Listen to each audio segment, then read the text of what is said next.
ગુજરાત વિધાનસભાની ચૂંટણીને લઈ 4નું રણશીંગુ ફૂંકવા રાહુલ ગાંધીએ રિવરફ્રન્ટ પર કાર્યકરોને સંબોધતા કહ્યું હતું કે ગુજરાતના ખૂણે ખૂણેથી હજારો બબરશીર આજે અહીં આવ્યા છે। તેઓ વિચારધારાની લડાઈ લડી રહ્યા છે। સરદાર પટેલની દુનિયાની આ સૌથી મોટી મૂર્તિ બીજેપી, આરએસએસ અને મોદીએ બનાવી છે। સરદાર પટેલના મોઢામાંથી જે શબ્દો નીકળતા હતા તે ખેડૂતોના હિત માટે નીકળતા હતા। તેમના વિના અમૂલ ઊભું ન થાત। એક તરફ ભાજપ તેની મૂર્તિ બનાવે છે અને બીજી તરફ તેનું જ અપમાન કરે છે। કોંગ્રેસ પક્ષે અને રાજ્યમાં ખેડૂતોના દેવા માફ કર્યા છે। અહીં પણ અમે દરેક ખેડૂતોનું 3 લાખનું દેવું માફ કરીશું। ગુજરાતમાં કોરોનાથી 3 લાખ લોકોના મોત થયા। શું સરકારે કોઈ વળતર આપ્યું? કોરોનામાં મૃત્યુ પામેલા લોકોના પરિવારને અમે 4 લાખનું વળતર આપીશું। અમે 10 લાખ યુવાનોને રોજગાર આપીશું। રાહુલ ગાંધીએ કહ્યું હતું કે સરદાર પટેલે ખેડૂતો વિરુદ્ધ એક શબ્દ નથી કહ્યો। બીજેપી એક તરફ સૌથી મોટી મૂર્તિ બનાવે છે। જે વસ્તુ માટે સરદાર જીવ્યા એના વિરુદ્ધમાં બીજેપી કામ કરે છે। ભાજપ 3 કાળા કાયદા લાવ્યો। ભાજપે ખેડૂતોના હક છીનવ્યા, જેથી ખેડૂતો સરકાર સામે આંદોલન પર ઉતર્યા છે।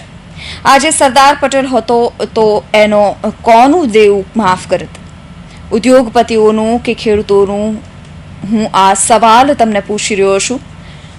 તેઓ ક્યારેય આવું કરતા નથી। ગુજરાત ડ્રગ્સનું સેન્ટર બન્યું છે। તમામ ડ્રગ્સ મુદ્રા પોર્ટ પરથી જ નીકળે છે। કાર્યવાહી કેમ નથી કરવામાં આવતી? 3000 અંગ્રેજી માધ્યમની સ્કૂલ બનાવીશું અને છોકરીઓને મફતમાં શિક્ષણ આપીશું। ગુજરાતને બાટલો 500 રૂપિયામાં આપશું। ચૂંટણી નજીક છે। હું તમને કહું છું કે તમે લડો। ગત વખતની જેમ લડશું તો આ વખતે કોંગ્રેસની સરકાર બનશે। पूरे गुजरात से यहां आज कांग्रेस के कार्यकर्ता आए हैं।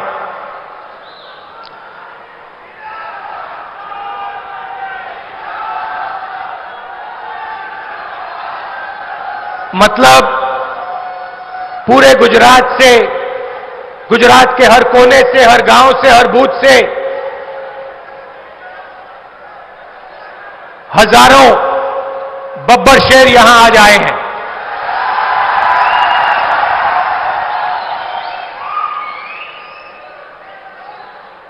और ये जो बब्बर शेर है,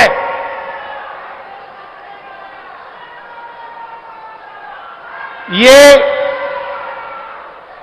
एक विचारधारा के लिए लड़ते हैं। ये आम बब्बर शेर नहीं है कि किसी भी चीज के लिए लड़ जाए। ये विचारधारा की लड़ाई लड़ते हैं। और मैं जानता हूं कि यहां गुजरात में 25 साल से आप क्या सह रहे हो, मैं समझता हूं। आपकी लड़ाई एक राजनीतिक पार्टी से नहीं है।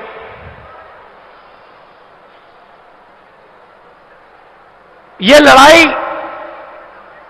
कांग्रेस और बीजेपी के खिलाफ नहीं है, इनके बीच में नहीं है।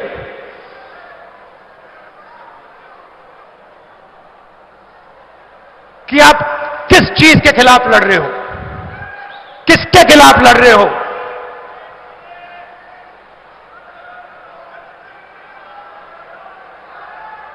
देखिए,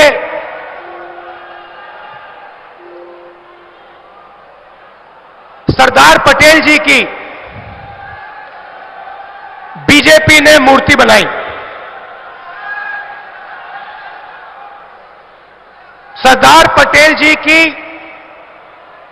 दुनिया में सबसे बड़ी मूर्ति बीजेपी, नरेंद्र मोदी जी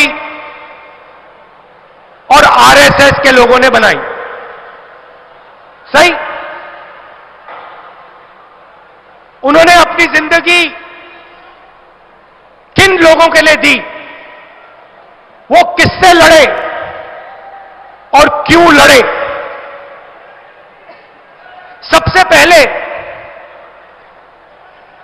सरदार पटेल जी सिर्फ एक व्यक्ति नहीं थे। आपने उनकी शरीर की मूर्ति बनाई, सिर्फ एक व्यक्ति नहीं थे, वो गुजरात और हिंदुस्तान की किसानों की आवाज थे। मतलब जो भी उनके मुंह से निकलता था, जो भी उनके मुंह से निकलता था, वो गुजरात और हिंदुस्तान के किसानों के हित के लिए निकलता था। अगर आप सरदार पटेल जी को पढ़ोगे, उनके भाषण सुनोगे, उन भाषणों में उन्होंने अपनी पूरी जिंदगी में एक शब्द नहीं कहा।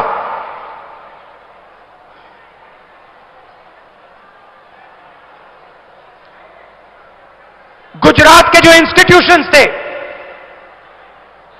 लोकतांत्रिक इंस्टीट्यूशंस, संस्थाएं, उनको खड़ा किया। सरदार पटेल जी के बिना पैदा नहीं हो सकता। तो बीजेपी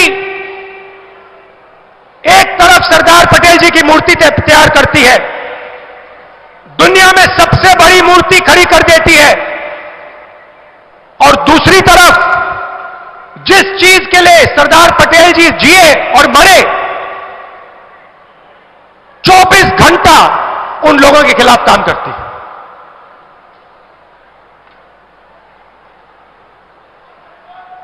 तीन काले आप मुझे समझा दो, 3 कानून लाए, किसानों से उनका हक छीना, पूरे देश के किसान बाहर आ गए, खड़े हो गए सड़क पे,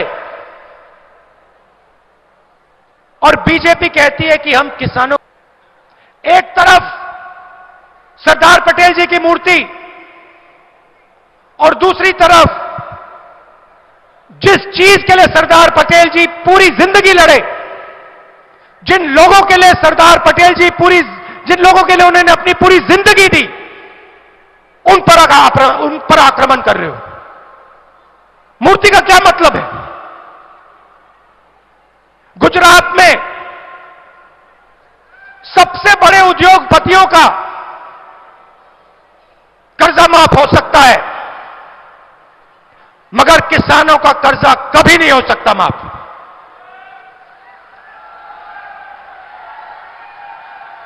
अगर आज सरदार पटेल जी होते, मैं आपसे पूछता हूं, गुजरात की जनता से पूछता हूं, अगर आज सरदार पटेल जी होते, क्या वो उद्योगपतियों का कर्जा माफ करते या किसानों का कर्जा माफ करते?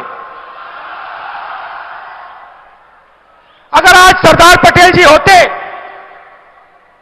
तो किसानों के खिलाफ वो ये सवाल ही नहीं उठता, मर जाते मगर ये कानून नहीं पास होने देते। ये सच्चाई है। एक तरफ मूर्ति बनाते हैं और दूसरी तरफ उन्हीं की सोच पर आक्रमण करते हैं, उन्हीं का अपमान करते हैं। छत्तीसगढ़ में, राजस्थान में, मध्य प्रदेश में, पंजाब में, कर्नाटक में किसानों का कर्जा माफ किया।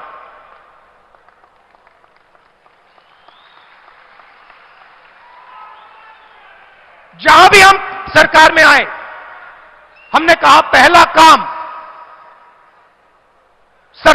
वो हम करके दिखाएंगे, और हमने कर्जा माफ कर दिया। और यहां भी 3 लाख रुपए तक का कर्जा हम माफ करेंगे हर किसान का।